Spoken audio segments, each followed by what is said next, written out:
So when we were asked to do this talk, we instinctively said yes, immediately. When you're a small business, it's your baby, and any opportunity you get to expose it or validate all of the hard work and sacrifices you've done, you take it. And we as founders and anyone who runs a business, by nature, you're an optimist, and you always think something good will come out of everything you do. So we obviously said yes and sort of got to work on it.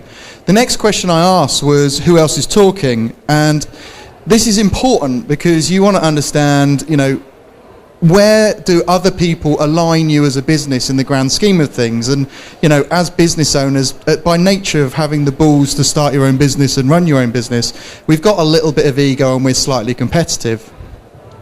Now, the next question I asked was, what's the subject on? What are we going to be talking about? Now, this is the first learning for me, which is always make sure you know the subject before you commit to doing it. Because the secret of our success is actually quite hard, given that we're a startup. Because think about it, you're going to be standing here in front of 50, 100 people. You've already committed to do it. Everyone's going to have expectant faces, which I'd like to say you do have right now, thank you. And you're going to follow people who are far more interesting, far more relevant and successful than you are. So what do you do? And this is the point where we got that ego, that punch, the reality punch to our ego. So what Nick and I decided to do was try and approach this in a slightly different way. So before we do that, I'd like to talk to you a bit about us, or introduce us. So I'm Andy. I play the role of what we call a hustler in the business, and that's about keeping the lights on, sales and business, making sure the ship is sailing in the right direction. I'm the eternal optimist of the business and the one who secretly quite likes this sort of thing. Nick, who's my business partner, he is design and all things tech. And Nick is the guy that when I run around town making stupid promises that I think are really, really easy to implement, he somehow makes it happen. And Nick makes no secret of the fact that he hates doing stuff like this. So you'll probably hear much more from me than him. The key, we've got two products in the business. The first is Squirrel. Squirrel is an app. It's all about your out and about purchases. The second product, which actually stole my thunder, which is good, so thank you for the plug. Gatherly is a network enabling the best emerging talent in the UK via brand sponsorship. The key, I'm not going to bang on about what we are and what we do. I will say that Gatherly launched this week, which is why we're looking so tired, and you should check it out, gather.ly.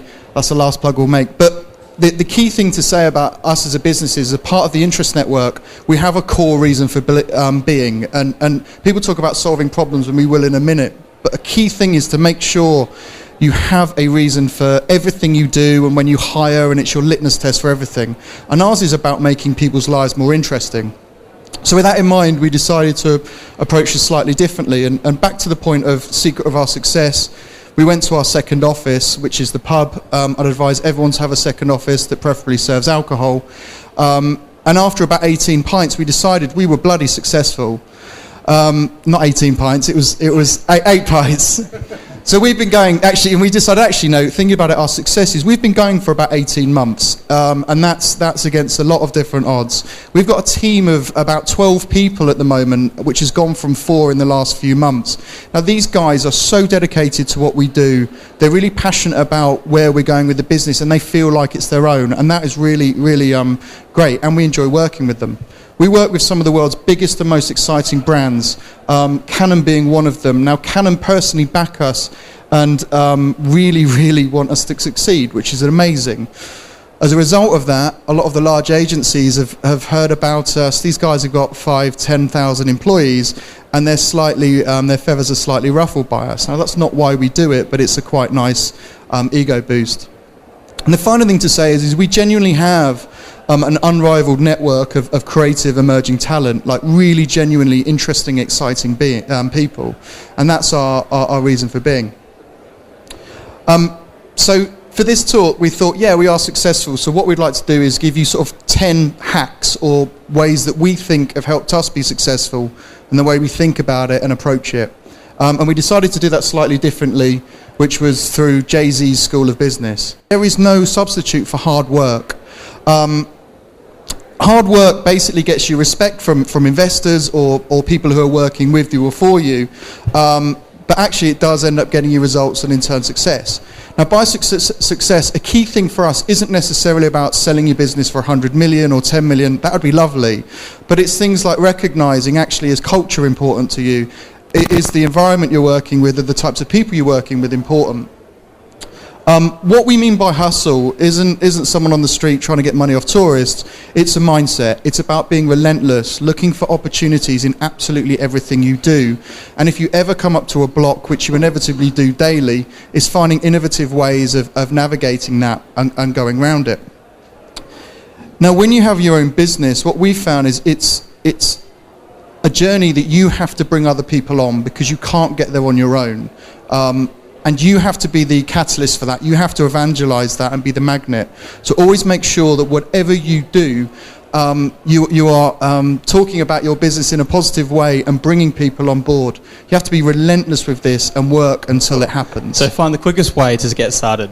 Until you have an audience or revenue, it's really a journey of discovery, and it's really rare that someone else is going to fund that for you. You need to break your idea into its simplest form, and then do whatever it takes to bring that idea to life. Just because you can't code doesn't mean you can't start validating your idea. Go out there and find ways to actually gather feedback without relying on technology. When we were finally ready to start building our initial product, we didn't have much budget and we needed to stretch what we had as far as possible. We rented an apartment in central London, invited a group of mates down for the weekend to spend the weekend hacking the product together. We paid for the takeaway, the beer. By Monday morning we had a product ready for distribution.